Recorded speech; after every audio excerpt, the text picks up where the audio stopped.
Welcome back to my pandemic diary. Last time, 2019, November, I talked a bit about what it was like to be in Wuhan in 2019, before we even knew that the pandemic, that this novel coronavirus had emerged. So I think that in December of 2019, this means that life was pretty much as usual. We had not received notification yet about this novel virus.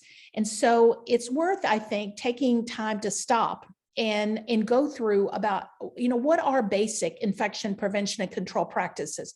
What was present in all settings where healthcare is delivered, or what should be present if we follow the recommendations, the guidelines from CDC. Now, all of us know that CDC, the national organization that helps us, define a national policy regarding infection prevention and control, and guidelines are developed by a committee called HICPAC, the Healthcare Infection Control Practices Advisory Committee. This is a group of individuals that work directly with CDC and a number of other affiliated and partnering organizations to look at research and say, what is it that we can see? What is it that we feel like we know, or at least we have some evidence regarding? And then what areas of practice do we need to have additional focus, additional emphasis in order to answer some unresolved questions or address unresolved issues?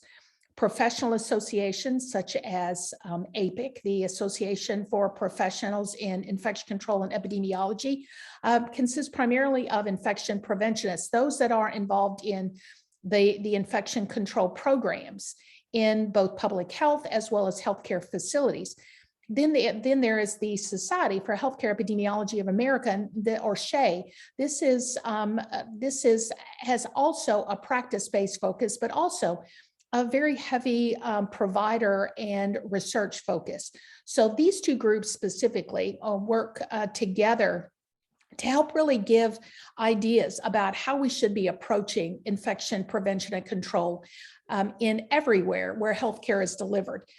This becomes important because we know that we have a direct relationship between the environment where healthcare is delivered, the patients and others who are in that environment, and the healthcare workers who are providing care or are also part of that healthcare environment.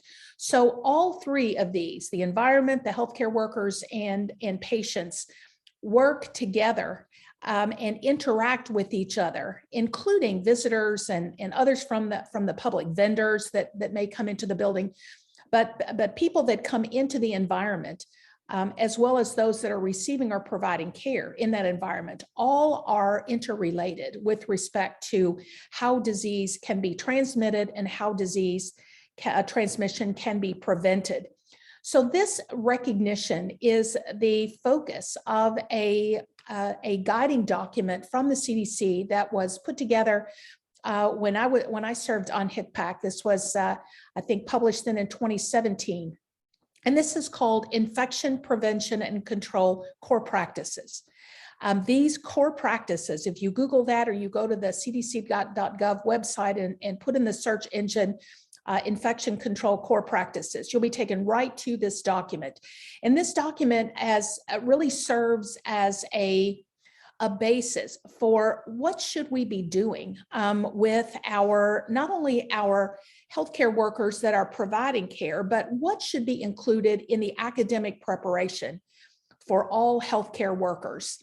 And there are really 14 basic elements that are included in this list of core practices. And I want to just go through these very quickly with you. The first is hand hygiene, the importance of making sure that our hands are clean, both before we provide care, as well as during the provision of care, as we move from clean to dirty tasks, or back and forth, dirty to clean tasks. And then once we leave a patient environment. So our hands are not able then to contaminate either others or ourselves or surfaces that may then be involved in pathogen transmission. We need to understand the difference between clean and dirty, that aseptic technique, so we can clearly separate clean from dirty. That again minimizes transmission opportunities. We need to understand safe injection practice. If we are dealing with medication, we need to make sure that not only the medication is protected, but the injection equipment is protected. So that's kind of that basis behind, single use, one patient, one needle, one syringe, one time. The emphasis that CDC has given following, a number of outbreaks that have shown that, without attention to safe injection practice, that we can easily transmit pathogens one person to the next. The next are understanding standard and transmission-based precautions. Now, this is very important because standard precautions means that I'm going to have some type of barrier between me and any type of body fluids from a patient or another individual, that I realize that pathogens can be transmitted through the act of touch as well as through the act of breathing. If I inhale what you exhale, or you cough directly in my face, then that can be a scenario for transmission. So standard precautions is very important for us because how we employ standard precautions, how consistently we employ standard precautions, that sets the basis for how much PPE we use, how much personal protective equipment is involved in routine practice. We all know that our ordering of supplies and materials is based upon what we have used. So most of us are in the time now of just-in-time delivery, where we usually keep 1 or 2 days of supplies on hand. And in December of 2019, that was how we made decisions. Whatever we used, that's what we kept. That's what we reordered. So if we are using insufficient amounts of personal protective equipment, we will not have it on hand to meet any type of surge. This is where our additional supplies in the community, as well as the strategic national stockpile, came into play, thinking that, okay, we'll use what we normally use. We maintain enough to get us through if we have a patient surge, but we have a plan in place, our emergency preparedness plans or our pandemic plans, to make sure that we have enough equipment to help us with both standard precautions as well as transmission-based precautions. So do I need to be using gowns? Do I need to be using additional types of respiratory protection? Do I need to go beyond a mask and into an N95 respirator or a powered air purifying respirator, PAPR? All this is part of looking at disease, knowing how disease is transmitted, and early recognition of an individual who may be carrying a pathogen and able to transmit. We also have training of healthcare personnel. How do we make sure that basic competencies are present? That is, the healthcare workers understand the basics. They also are able to apply the basics. That's competency. I can put my knowledge into action. Also, patient and family education. So they understand why, if someone is in isolation, why we need them to comply, why we need to make sure that they are also cleaning hands and so forth. So ensuring that they are engaged, because remember, we're not here to be the parent for the patient. We're here to be their partner. And so engagement, so they understand the activities, becomes important. The next core practice involves environmental hygiene. And that really is recognizing that the location where care is delivered is of vital importance. I will tell my environmental services colleagues that the healthcare environment is your patient. You are selecting the germicide for the environment. That's almost like the same thing as me selecting an antibiotic for a patient. They are the stewards of the environmental elements like germicides and perhaps other adjunctive types of devices or technologies. So recognizing that the environment is a patient too. Perhaps the ventilation system is the lungs, the water supply is the bloodstream, certainly the sewer is the GI tract. The surfaces, that's the skin of the patient when you think about the environment. So all of these elements require then very specialized knowledge and attention. That's why environmental hygiene is included as a core practice. Also, leadership support, that we have to make sure that our leaders understand the importance of infection prevention and control, because this means resources. And so we need to have appropriate resources in place to not only ensure that the individuals responsible for leading the infection prevention and control program are well trained, but that the personnel that are providing care are well trained. So making sure that you have very robust education processes in place, not only for the practicing healthcare workers, but again, you can see how these core practices are important for those in academia as you are preparing your students for graduation and then to enter the healthcare market. The next core practice is monitoring of practice. That it is critical that we have an ongoing process of improvement, whether you're using the Plan, Do, Study Act that many of us have learned, or the DMAIC process, where we are still then we are looking at our practice, and we are trying to determine how we can improve, and we're developing improvement strategies, and we're implementing the strategies, and then we're seeing, did they work? That iterative process of monitoring and feedback was important enough to be included as a core practice. Also, employee and occupational health is a core practice. That means that healthcare workers, if you are going to be caring for patients, your health is critical. That if you come to work ill, or if you avoid immunization that may prevent you from coming to work ill, even if you don't recognize it, you can be ill and asymptomatic. But we know that if you're going to be caring for patients and they may be at a state where they are immune compromised or otherwise in a weakened state, that if you come to work and transmit illness, then you may cause harm, even death, to your patient. Therefore, it is important, it is vitally important that you be involved in ongoing individual employee or occupational health. So we need to have then strength at that particular area of practice and organizational leadership. And this again is why it is included as one of the CDC core practices. And then lastly is one that kind of, it doesn't necessarily apply to every patient, but it is, if the person has an invasive device of any kind, try to get it out as quickly as you can, whether it's an intravascular device, a peripheral IV, or a central line, or an indwelling urinary catheter.